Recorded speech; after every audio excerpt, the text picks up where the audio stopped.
Afternoon, ladies and gents. Trust you well and having a great week. So what we're going to do, I'm just going to make sure I'm coming through loud and clear. It's a bit I'm at the Belfry today for Property Entrepreneur for the next 2 days, and the signal's not fantastic at all. There's a lot of people here today. It's a bit noisy in the lounge reception. How you doing, Mark? Harchand? Right, good to see you all. Can you just confirm you can hear me loud and clear? Because the signal's not fantastic here at all, unfortunately. How you doing, Christiana?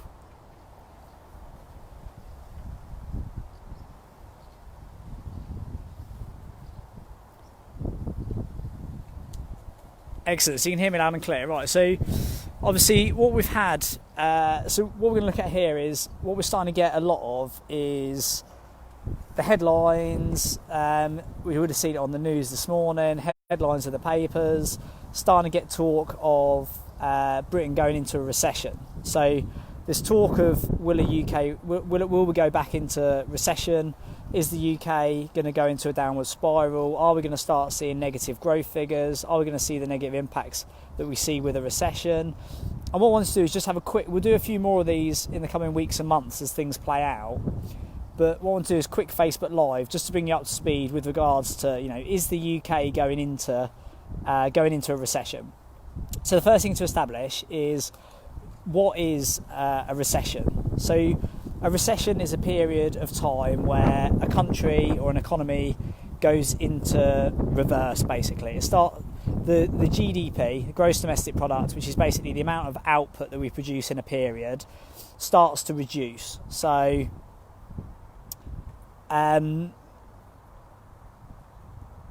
GDP, I don't think the signal here is fantastic, so apologies. How you doing, Mike? How you doing, Raj? My signal does say that it's not great. If my signal starts to cut out, let me know and I'll just record this and post it. So a recession is basically when the output of a country or the output of an economy starts to reduce and starts to go backwards. Obviously, you've got your boom times and you've got your bust times. Boom is when things are going forward, things are going well. Bust is where things start to go downwards. By definition, a recession, there's a few different terms, but the main sort of benchmark of a recession is 2 quarters negative GDP. It's getting a bit windy here. The main, let's go over here. The main sort of benchmark of a recession is 2 quarters of negative growth. So if GDP, which is gross domestic product, which is the amount of output that we produce as a country, in the same way that a company might do revenue, GDP is the amount of output that we release as a economy. And when you have 2 quarters of consecutive negative growth, that is by definition that is one benchmark. That is the main benchmark of where you're going into a recession. So what we've had now is that for the first time since 2012. So the last recession we were in was 2008. Came out of it in 2000. By definition, came out of it in 2009. What we've had recently is Q2 for the UK GDP, for the first time since 2012, has gone into decline. So we had 0.2% decrease in GDP for Q2 for the UK economy. Now, this is the first sign of a recession. So if you had 2 quarters, so 6 months in negative growth, that would be considered the definition of a recession. So what you're seeing now is the headlines, all of the conversation. There's a lot of things being published now that is the UK heading into a recession. There's loads of things that are playing into this. The value of the pound, there's international trade, there's everything to do with the EU, there's Brexit, there's loads of things that are playing into the fact of, are we going into a recession or not? So the position we're in is Q2, and we hit negative figures, so minus 0.2% growth in GDP, which is what's triggered the conversation of, are we going into a recession?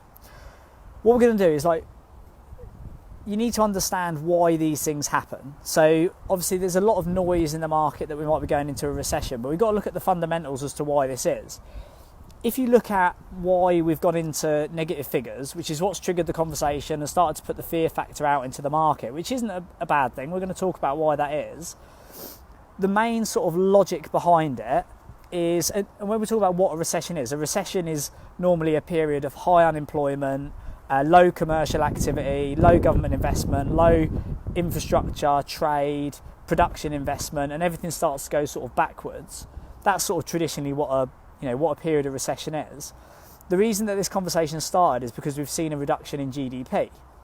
But if you look at why that is, if you look at the economics, the macroeconomics of why that is, it's actually arguably more of a correction than it is a reduction in GDP. And the main reason for this is in quarter one, when we thought we were going to leave Brexit, what happened was all of the companies started to stockpile. So all the companies started to stockpile materials, stock, getting ready for Brexit in case there was a hard Brexit, in case we ended up with trade barriers, in case there was an issue with imports. Everyone stockpiled during that quarter, which actually created an artificial spike in GDP. So quarter one actually looked quite favourable, although we were sort of obviously approaching the previous Brexit date. What happened in quarter two is, so in quarter one you had £10 billion spike in GDP because people were stockpiling. We're now actually seeing a bit of a correction. There's actually a reduction in GDP, mainly because we're not stockpiling now. People have actually started to use that stock that they've created. So stockpiling basically means going out and buying loads of stock, because we were getting ready, the same way that you would for, panic buying. You go and fill your cupboards with all the stock in case something goes wrong. That's what a lot of the companies did. In quarter two, we've seen a reduction in GDP by 2%, but that's not because of any sort of negative economic factors. It's because quarter one was a spike where everyone was stockpiling, and now we're actually using those stock up and we're not stockpiling. Is quarter three going to go into a recession? Is quarter three going to go into a decline and then put us into a, by definition, a traditional recession? It may do, it may not do. It may actually go up again. It may actually spike, because obviously 31st of October we've got Brexit. So if people are getting through all of their stock in quarter two, all the businesses are getting through their stock in quarter two, and then into quarter three they start stockpiling again, that will actually create another artificial spike. So it's all a bit of a game, really, and you need to understand how all this plays into itself and how it all comes together. So are we going into a recession? The fact that it's dropped, that GDP's decreased, there's a reasonably logical reason for that. And if you look at the underlying fundamentals of the economy, it's like, is the economy going into a downward spiral? Probably not, because a recession would normally have things like high unemployment, inflation would be, there'd be a high volatility in the market. Employment, if you look at employment as a good factor, so in a boom time, you've got strong, creating jobs, strong wages, strong employment. In a bust time, all of that starts to drop down.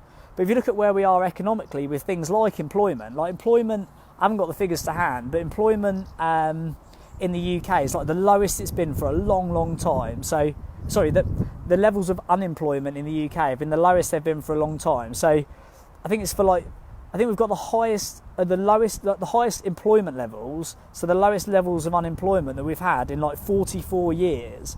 So employment is at an all-time high. That is a pretty encouraging point for an economy. You look at that as a fact, that looks quite encouraging, whereas you read the headlines today and you look at the news, we're heading towards a recession. Unemployment's at an all-time low, 44-time low. Wage growth, so reducing average salaries, reducing wages, that's another sign of recession. If you look at other benchmarks like that, salaries are, wage growth is the highest it's been in a decade. It genuinely is, employment's on the up, wage growth's on the up. These are all encouraging factors. The volatility in the market and the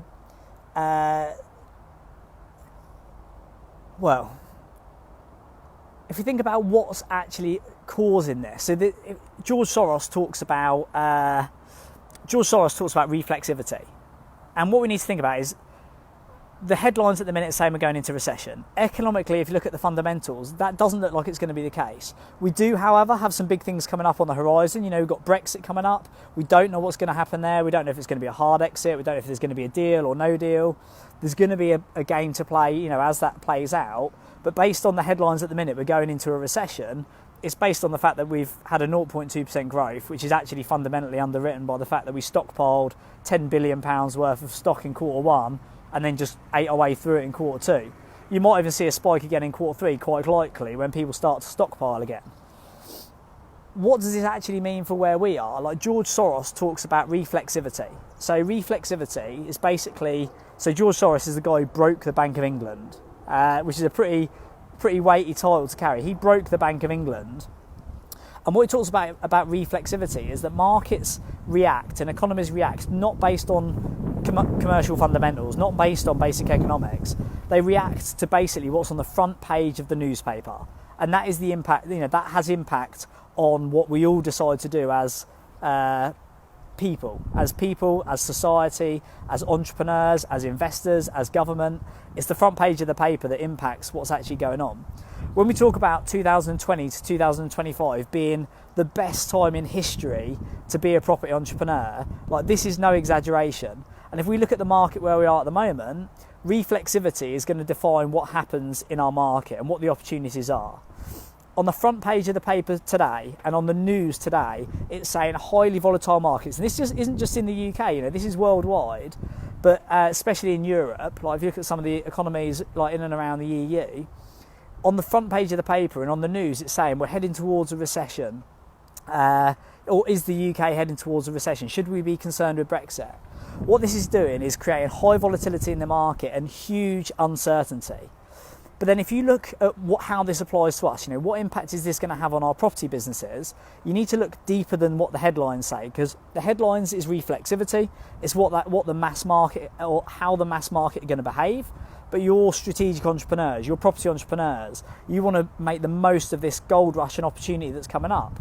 The opportunity there is like, well, economically, how is the economy actually performing in practice? So at a macro level, we've got the lowest unemployment in 44 years, or of all time. 44-year low of unemployment. So that's really encouraging. We've got the strongest wage growth in the last 10 years. GDP is it's in a strong position. We're outperforming other economies which have been better than us for several years.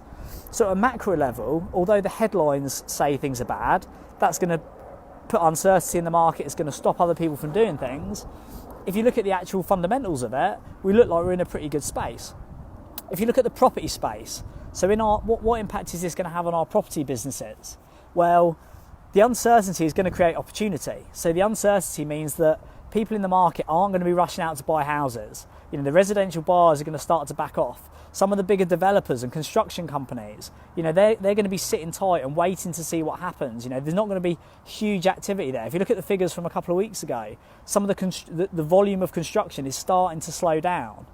All of this uncertainty is creating a lack of confidence in the market where people are starting to sit tight. But if you look at the basic economics of it, specifically in property, everything is healthy. So it's like walking around a supermarket and you're looking at the fruit. You walk around the supermarket, there's fresh fruit, there's fresh vegetables, but everybody's a little bit anxious about whether to rush out and buy it. But fundamentally, there's nothing wrong with it.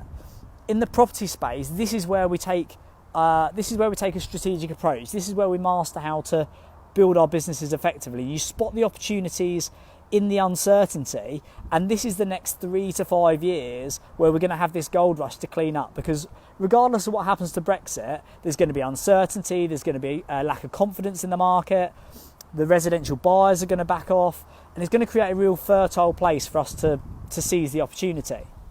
The other side of Brexit, the other side of 5 years, it'll be back into boom time. Everyone will think property is the next thing since sliced bread. Reflexivity, it will be playing its part again, because the newspapers will say property price is going to double by 2020. Every man is, your barber's telling you property is a great investment. That's the time when you've missed the boat. The opportunity is literally now, like now ahead of Brexit, and now once Brexit comes in, whichever way it goes. The fundamentals of the property market economically remain strong. So we've got low inflation, which is very good to go and make acquisitions.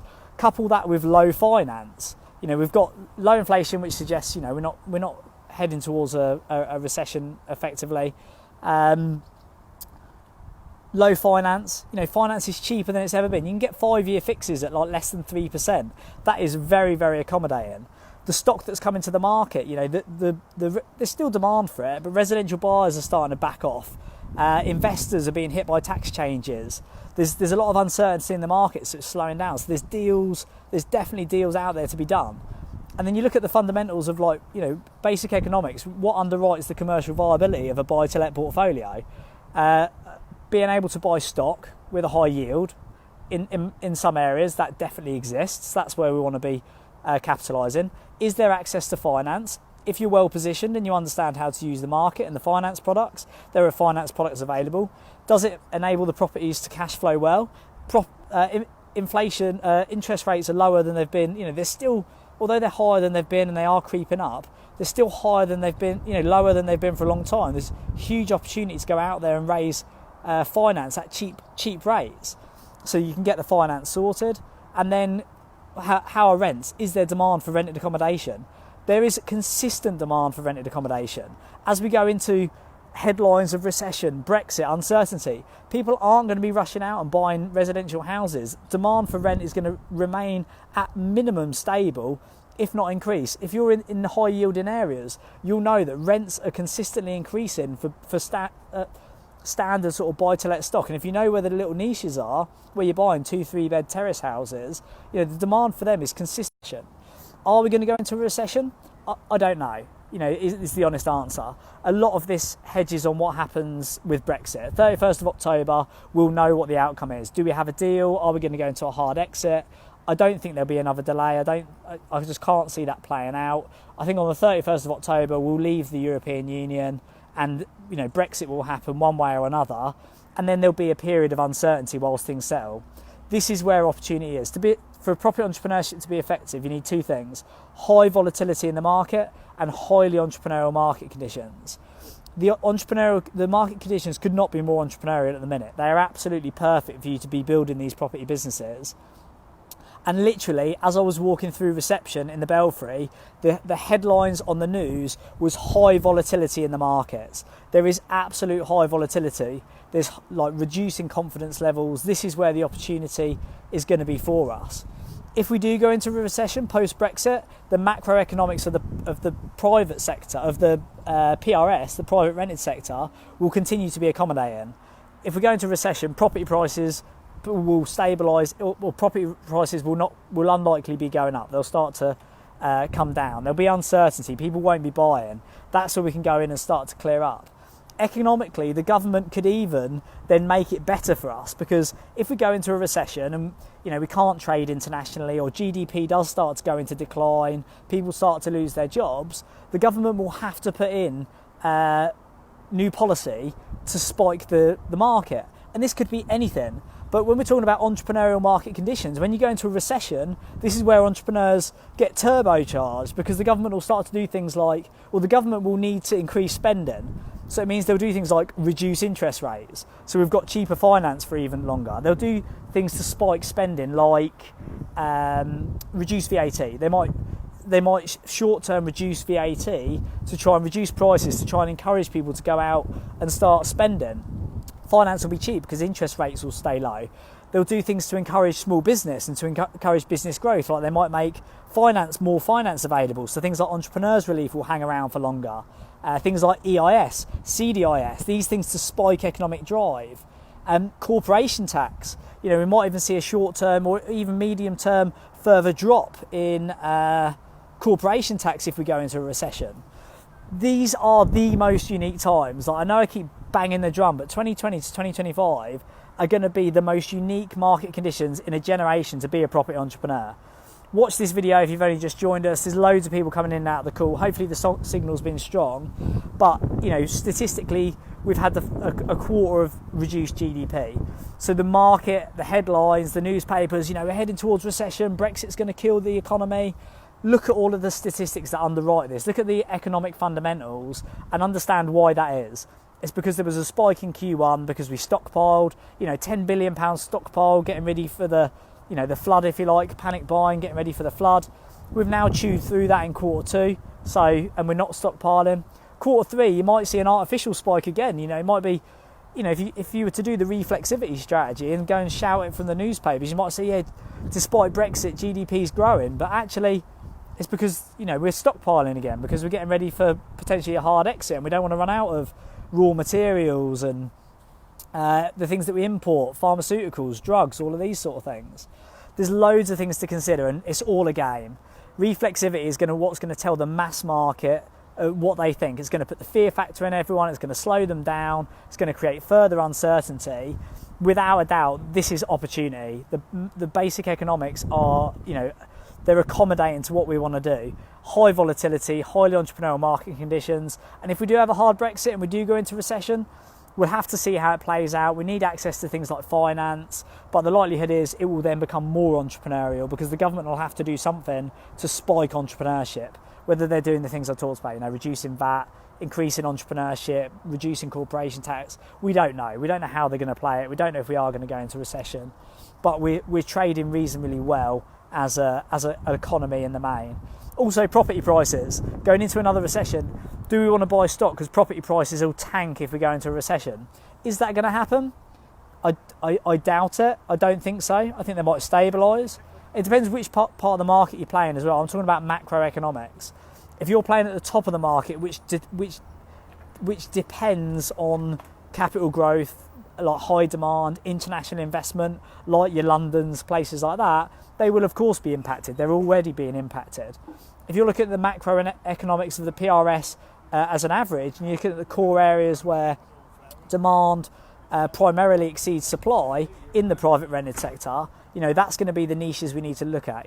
You need to find the niches, you need to find the crest of the waves, you need to find those markets, because that's where the opportunity will be. That's where the opportunity will be as we go into these next periods. The other thing you've got to consider is that, the banks have underwritten, when you've got, obviously there's different people involved, there's different companies involved, there's different initiatives, the banks are involved, but you've got to look at, we've had this recent boom time where you've got 95% loan to value mortgages. The government aren't going to let property prices drop too low. They're going to have to put initiatives in place because a lot of the public sector capital, a lot of the bank's money, all of that is underpinning property prices and has done for the last, well, I'd have to look explicitly, but the last 5 or 10 years, well, no, probably not. Probably more like the last 5 years has helped to buy, as the developers have been, ramping up production. That's underpinned a lot by bank finance. The government won't let it tank in the main. You're going to have boom areas where it doesn't make commercial sense to hold stock anyway. Where you've got your low yields, the really expensive places, they potentially would be impacted because they rely on a growing market. In the sort of high yielding areas, the mass market, that's where there's going to be opportunity. As a property entrepreneur, 2020 to 2025 is going to be the most unique opportunity. We've got Brexit, potential change in government in 2020, or they might even bring it forward. And the macroeconomics of the macroeconomics of the UK, despite what you hear on the news today, are still very strong. In some cases, they're the best they've been for 20, 30. If we're looking at levels of unemployment, 44 years, highest wage growth in the last 10 years. And the macroeconomics of the property sector continue to be, very, very attractive. So don't let the headlines scare you off. Understand your market. Success and failure are very predictable. We've got all of our property entrepreneurs here tomorrow, and we'll be looking at strategically how we capitalise on this.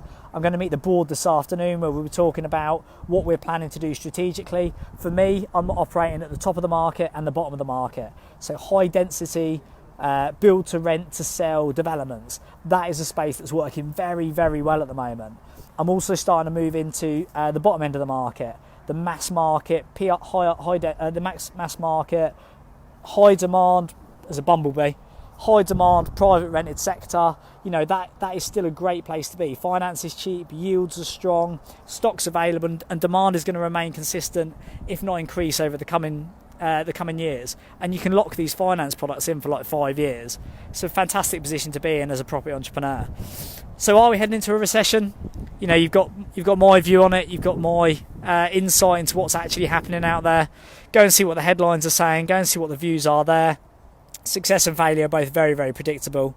Don't listen to what's happening on the front page of the paper. Don't listen to what's being said on the news. You want to understand strategically what's happening in the market, and you want to position yourself and your business to capitalise on this unique time. 2020 to 25 is going to be the best time in history to be a property entrepreneur. I look forward to sharing the journey with the majority of you as we progress. I'll see many of you on Property Entrepreneur shortly, or on the 3-day accelerator in September. I wish you all the very best of luck for your afternoon, and I will catch you again later in the week. So hope you got good value from that, and I'll catch you all later on. Have a great afternoon.